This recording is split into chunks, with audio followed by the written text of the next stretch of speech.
Okay, so welcome back to the channel.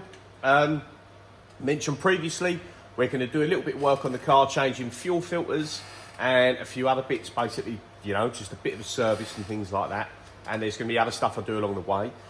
So we're going to crack on in this video and get some of that stuff done, start going through it. Now you will see in these videos, it might not add up the way I jump backwards and forwards, and that's purely because I do little snippets depending on how my day's going and how the machines are running. So you may see a change of shirt colour and realise, hang on a minute, that bit looks like it was done before that bit. Sometimes I jumble it up and it gets a little bit awkward, and I piece it together afterwards because I have to sort of see when my machines are running, when things are not being done. I can jump on, or when the machines are running and I haven't got to do anything with them and the jobs are going good, I can jump on for sometimes 10 minutes, an hour, you know.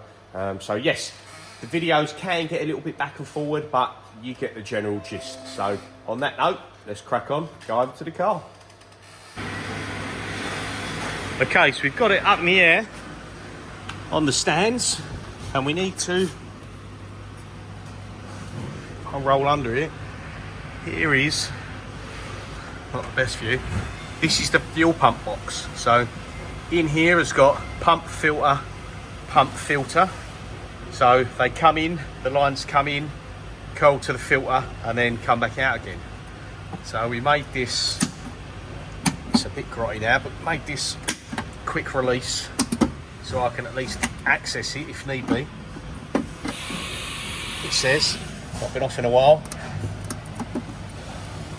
Oh, there we go. So there you see. And as you can see, I wrote on these last time for the filters. So these were last changed 3rd of the 5th 17 at 662 miles. Now I'm not sure of the mileage now because the speedo didn't work for a long time, but I'd be surprised if it's done 1,000. But just because of age, I'm going to change them. Now these are the two pumps, and you can see I can't make it out, but I'll make it out when I take it off the car. But these are engraved and they've got information and dates on them from when they were used in the rally cars. I believe this was in the Ford Fiesta WRC, when they were done and how many miles they'd done. So this lot's going to come out and I will be putting on the two new Bosch 200 pumps and two new filters. Now I believe the filters I bought from Motorsport Developments, the filters, and I believe, I don't know if you can still get Motorcraft ones, but the picture on the website on Motorsport Development showed it as a man filter, which are obviously really popular fuel filters. So I'm guessing they're the same sizes, etc., because I need everything to fit as it should, because as you can see here, the fittings come out the side of the box. So what I've got to do is I've got to drain this down. Now I kind of try and change the angle. In advance, thought about this setup when I've done it. So here, if I pull this off, is a proper FIA dry brake setup. So what I can do is I can manually, if I lift this up, probably I might be able to get in there and show you with the door a little bit, but on the dashboard, let's try and get in there. On here you can see I've got a switch there, sorry it's so dark in there but the car colour's on, for pumps. So I can leave everything else off with the engine and I can just turn the car on, put the pumps on, and I can drain the fuel out from drain the fuel out from that filter. Now I think I've still got the fuel line somewhere. Just have a, and there we go. So this is the other end of the dry brake, and we'll just put that into a jerry can. I'm not sure how much fuel is in the car, but we can obviously connect that in, drop that end into the 20 litre jerry cans, and we can run the tank dry so that I don't spill fuel everywhere. Yeah, and then if needs be, I can either put the fuel back in the car, because I can't remember when I put the fuel in there. I can either put the fuel back in the car, or I can get rid of it, give it to someone else, because I haven't got a petrol car. My truck's diesel and my wife's car is a diesel. So I can either give the fuel to someone else so I've got fresh fuel, or I'll put it back in part of it and top it up. So yeah, I'll wait for the pumps and the filters to turn up, and I'll get that draining out, and then we can have a look at swapping it all over. So I'll bring you back when I've got the box out of the car. Okay, so I thought I'd show you the draining of the fuel, because I showed you the box earlier, and the fact we've got like the FIA fuel sample dry brake set up. So I've got some jerry cans here. I calculated I've got about 29 litres of fuel, so I've got 2 cans here and 2 more over there. So we've got our dry brake fitted, which is after the pumps and filters, and then that just comes down and we're putting it into there. And then what we've done, we've got the car powered up, and we've just tripped out, because we've got resettable breakers in here, so you can just pop them out yourself and reset them rather than fuses. Turn the power steering off, and then I've got my pumps on a switch. So what I can do is, that can's already filled up. I basically just stand here and I can hold, you see there's fuel dribbling out still because I've just turned it off to do a bit of filming. But I just stand here with this and fill these up, and when each can's full up, obviously I just turn it off again. So yeah, we get all 4 of these filled, or 3 until the tank's empty, and then we can start removing the box and the fittings. Right, so we've got my pump and filter box off the car, so you can have a better look at it here. So here we are, all mounted in one container, so it's easy, quick. I'm not working upside down underneath the car. This was just mounted on 4 anti-vibration bobbins, and then we've got like 1 chassis connector to the car. Then these were actually for, as you can see there, this one was diff pump, and that one was the temperature switch, which turned on the diff pump. But after a bit of monitoring a few years back, the diff oil was never getting hot enough to warrant the pump. So to make some space at the back and everything, because I had a Mokel oil cooler and the Mokel oil pump, I got rid of the setup because it wasn't worth having. So I ordered the 2 new pumps, and I've ordered 2 new filters. Now the filters turned up today. I ordered these from Motorsport Developments. Now, no fault to them, but I just ordered Cosworth filter, and you can see that's a fair bit bigger. Now, it may or it may not fit in there. If not, I'm going to have to speak to them to see if they've got a slimmer option. Because yeah, that's a fair old size difference. So what I'll have to do, just to get myself seeing where I'm at now, the new pumps are the same. I think they're actually a smaller diameter, but they come with a rubber sleeve to make them 60, I think they're 60 millimeters again. Let's have a quick look.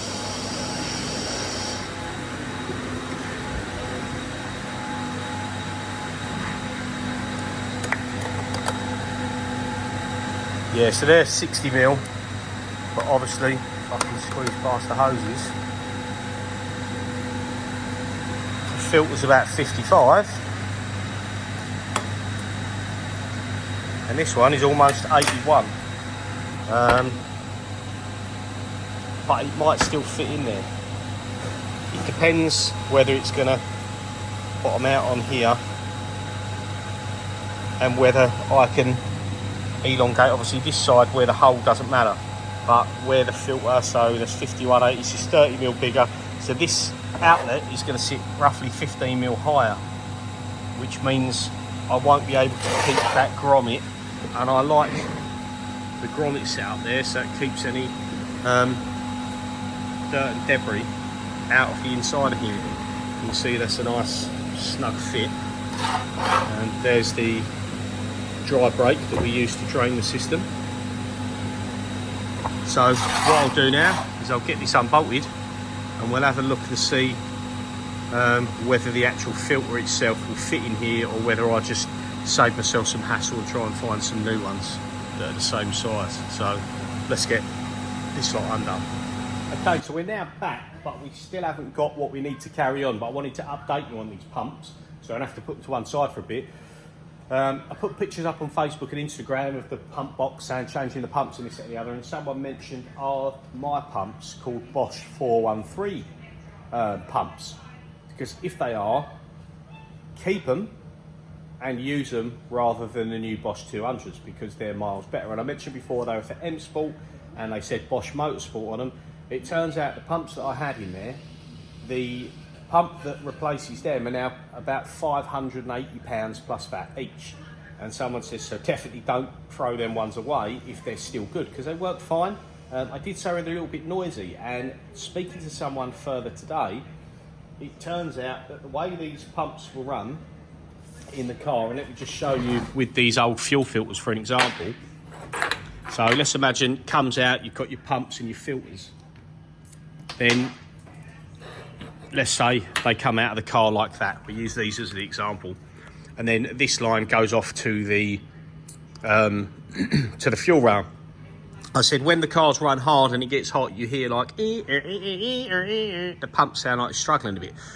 And someone said if there's no check valve in here, if the fuel rail's holding its pressure, your static pressure, say 3.5, 4.5 bar, 4 bar, whatever it is, then this pump can backfeed into this one because I haven't got a check valve. And someone said, I guarantee you that's why they get noisy. Because when they've been pushed hard, if one slows down ever so slightly and the other one's a little bit more powerful in that instance, it will backfeed into the other one because it's being held up by the regulator here, so it will want to go back in here. They reckon put a check valve in here because I can't run the standard check valve individually where I did because of the way they come out the box. So if I just put one here, so obviously that one can never backfeed into this one, but then that one could backfeed into that one. So I might have to put a check valve in each one. But add check valve or check valves and that should solve the noise issue. So anyway, it comes back to saying about the other pumps being valuable and using them if they're still good. Now, Alex Austin, so thank you to you, because on the Facebook you mentioned about I could get them tested, flow tested, have them checked over, and they do like a cycle run on them. A company called Glencoe in the UK, in Middlesex.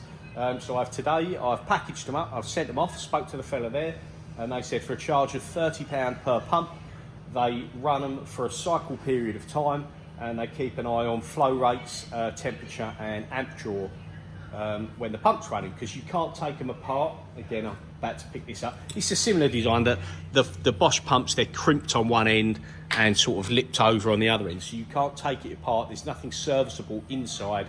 They can just do for £30 a pump. They measure the flow over an hour or 3 hours, can't remember what it was he said, and they check the heat and the temperature draw, and they do it under various cycle conditions. So for the sake of that, I've sent them off to be tested, and if they're good, I'm going to carry on. I'm going to put them back in. Now, the two that I just ordered, the Bosch 200 pumps, my brother-in-law was actually about to order 2 of them himself for his builds, and he said basically if you're not going to use them, when they turn up, just give them to me and I'll pay you for them. So if I need them, I'll keep them and use them if them ones turn out to be no good. But if my ones test okay, I'm putting them back in the car because yeah, they're much better fuel pumps. So that's the update on the fuel pumps. And now what we're going to go ahead and do, because I'm going to have to wait probably a week for that lot to come back and be sorted now, and again I ordered the wrong filters, so I'm waiting for the correct ones to turn up. I'm going to crack on with these billet can cover, and I'm going to fit one to the car. So because I end up jumping to and from my own jobs while I'm working, doing this in between, it's now home time, so I'm doing this out of hours, so to speak. I just write myself down a little checklist of what I unplug, because sometimes you'll unplug something here and it will hang down the back and you'll forget. So literally, turbo hanger's got to come off, undo the coils, obviously, take the coils out, cam sensor pick up at the back, and then we'll get this unbolted and we'll take it off. And while it's off, obviously we can have a quick look underneath. So let's get this taken off. Okay, so I've unbolted everything on the can cover, and I wanted to show you the number 4 coil, and the reason why one of them billet covers over there was all opened up. So this is the normal diameter, just with the top out castle section, whatever you want to call it, machined off. And I did this a long time ago with an end mill and a pillar drill when I was building this car back in my nan's garage when my nan was alive, God bless her.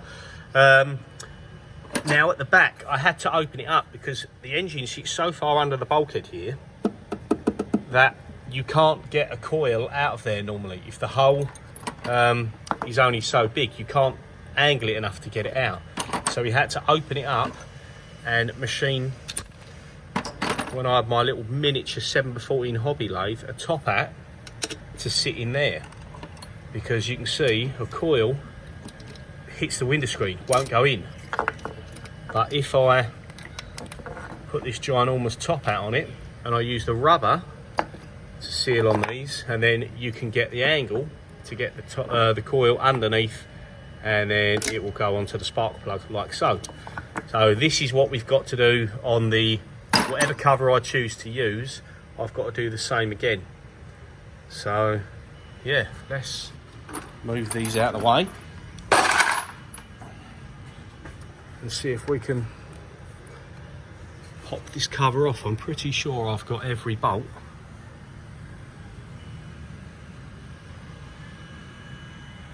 So it's just a case of how long it's been on there and trying to do this, because I haven't got the camera on a stand. It's going to be hard for me to get that off. And let's try and prop you up somewhere.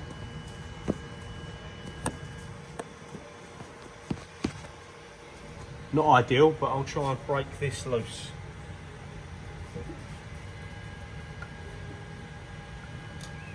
Because this probably hasn't been off in about 5 years.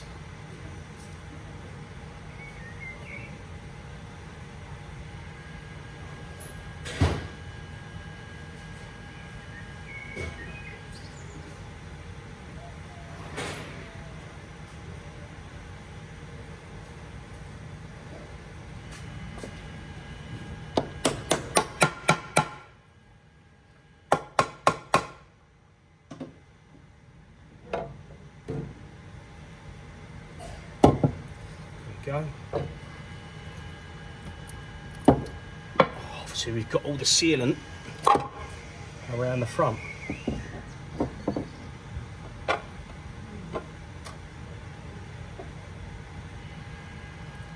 And the gasket stuck to said sealant at the front. Alright, carefully lift that off.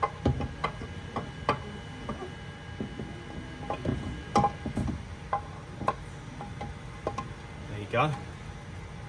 Right, it's just, apologies about that, grab the camera again.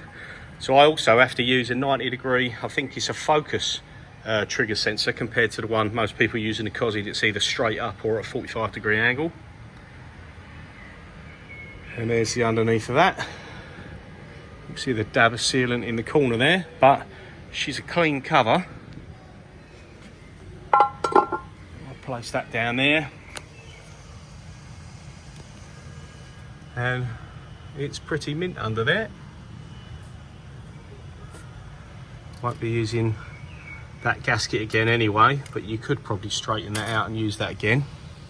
And then you can see the dabs of sealant down on the corner of them seals. And I never did have any weeps there. I've done this myself previously. So hopefully that's what we'll do again. We won't get any leaks. So let's take this cam cover. See the Field Motorsport badge there, and we will compare it to one of these. Let's just move this. What's that for a flywheel? Tiny, eh? Of is it a Judd? V8, V10, something like that. Teeny weeny. Right, so yes, we will look at, turn this around. Obviously you can see I opened up the hole there and done these ones the same, because I may just sit top hats in all of them. Initially, these weren't going to come off. I think there was a mistake, so I took them off, something like that. So yeah, one of these covers, I'd like to do it to this one, to be fair, because I think this one is the best one out of all of them, because we've got the extra bit of flat there for the oil cap. But if I take this off, you can see it comes out on the cover. So I've done that as an afterwards, because I forgot to do it on these ones when I've done it. We're doing the practices. So this one's got the extra bit on the cover. It's got engraving that I'm not that bothered about, to be fair, because again it was a test, so I could take these off or just take 3 down and open the back one up. So yeah, what I'm going to do is I'm going to get one of these covers machined and get it ready so it can go back on. So I'll end the video there for now, so keep them a little bit more short rather than getting long and boring all in one hit. We've got the cover off. We're going to pick one of these covers. We're going to modify it to suit, so the coil on plug setup suits. And when we're doing a bit of machining, I might bring you back on the next video, and then I'll show you it's getting fitted to the car. And then in the meantime, hopefully we'll have new filters and the pumps back from testing, and I can tell you the outcome of that as well at the same time. So yeah, if you like the content, want to see more of doing stuff to the car, then please like and subscribe. And cheers for watching. We'll see you again soon.